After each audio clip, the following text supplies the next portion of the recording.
Hai semuanya, balik lagi sama calon sarjana. Pernah kepikiran nggak untuk menjelajahi titik terdalam di lautan yaitu Palung Mariana di kedalaman 11.000 meter? Siap-siap menghadapi makhluk aneh, kapal karam, kondisi ekstrim, dan masih banyak lagi.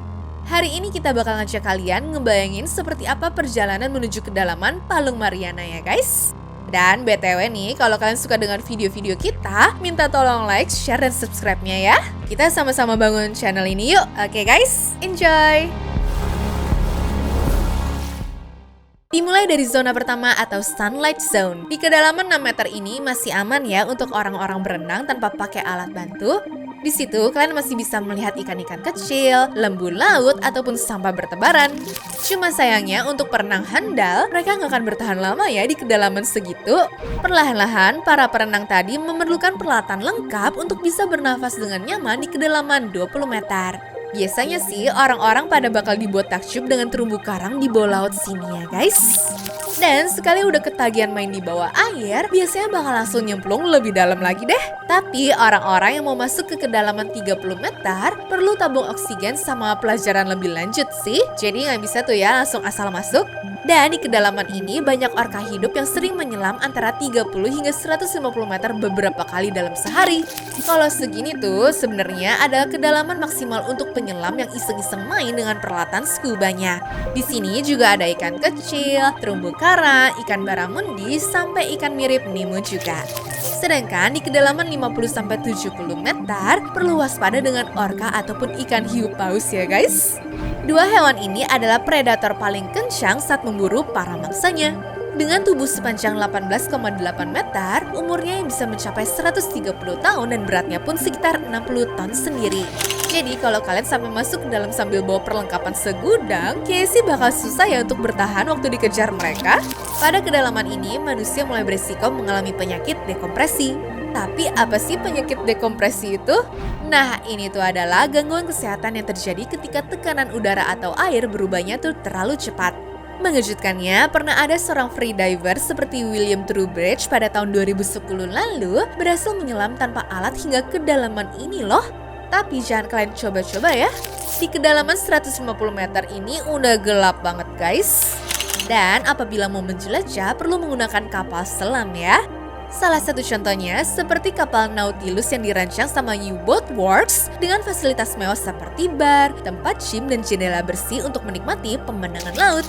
Lagian gak jauh dari situ alias di kedalaman 200 meter udah termasuk dalam zona twilight ya, di mana cahaya matahari yang sudah sampai sini tinggal dikit banget dan hewan-hewan yang menghuni daerah situ pun gede-gede fisiknya.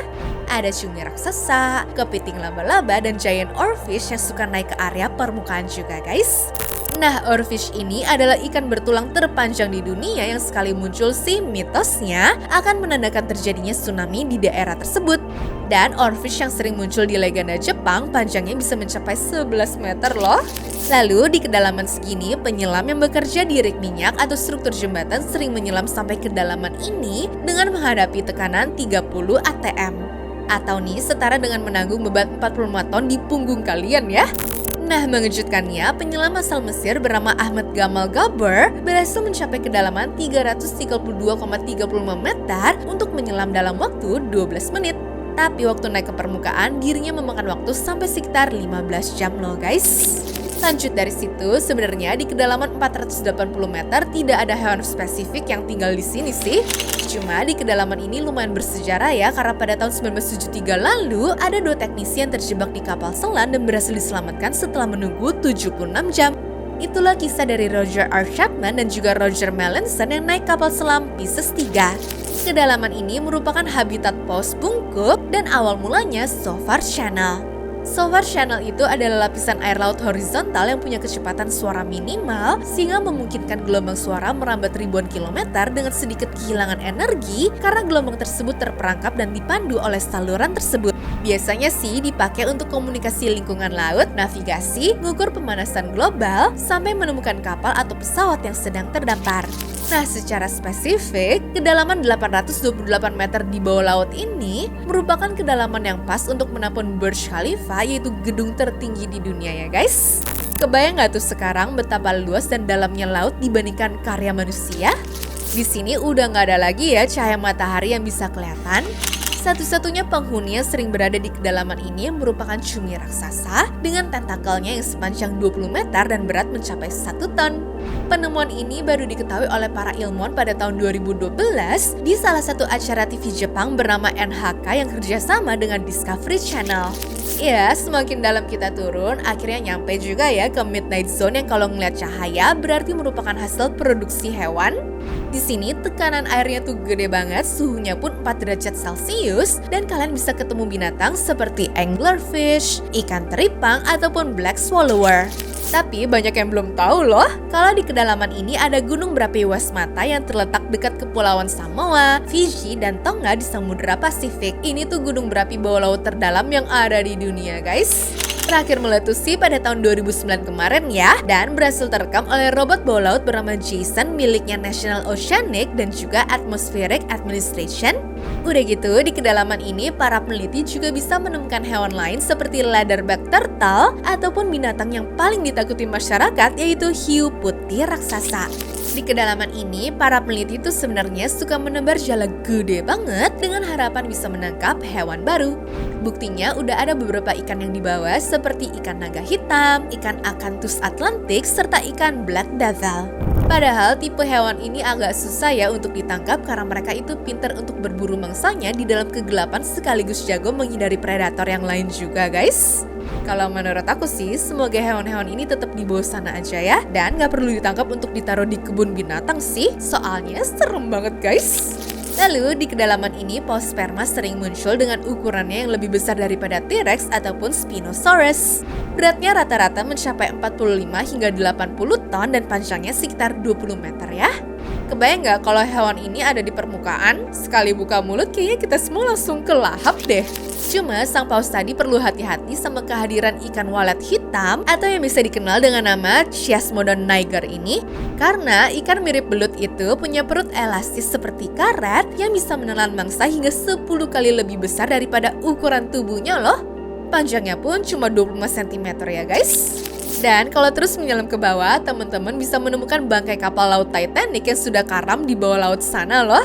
Kapal ini sudah terbelah menjadi dua dengan di dalamnya masih ada sisa-sisa barang interior, eksterior, ataupun tengkorak manusia. Berhubung udah jauh banget di bawah sana, makanya tidak ada negara atau peneliti yang mau mengangkatnya ke daratan gara-gara memakan banyak biaya serta bisa merusak sisa-sisa sejarahnya ya guys. Nah, mulai dari sini kita masuk ke kedalaman laut yang asli, di mana di bawah laut tadi masih ada jurang lagi loh. Di sini suhunya dingin banget ya, yaitu sekitar 0 derajat Celcius dan tekanan airnya pun jauh lebih besar. Udah gitu bakal dikit banget hewan yang bisa kalian temui di sini guys. Palingan juga cuma basket starfish atau cumi-cumi kecil doang gitu sih. Kalau tadi aku udah bilang tentang tekanan airnya tuh lebih besar. Nah, sebenarnya di kedalaman 4000 meter tekanannya pun sekitar 400 kali lipat dari tekanan yang ada di permukaan ya guys. Dan kita ini masuk ke zona abyssopelagic atau zona abis.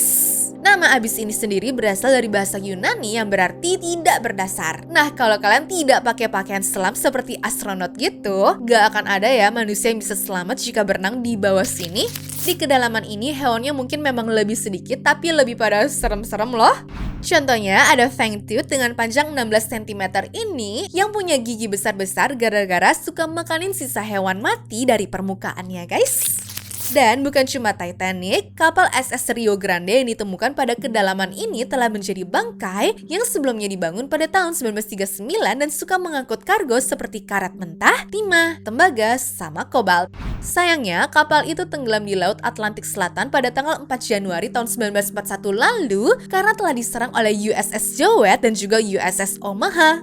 Bangkai kapal ini pun baru ditemukan 55 tahun kemudian ya guys.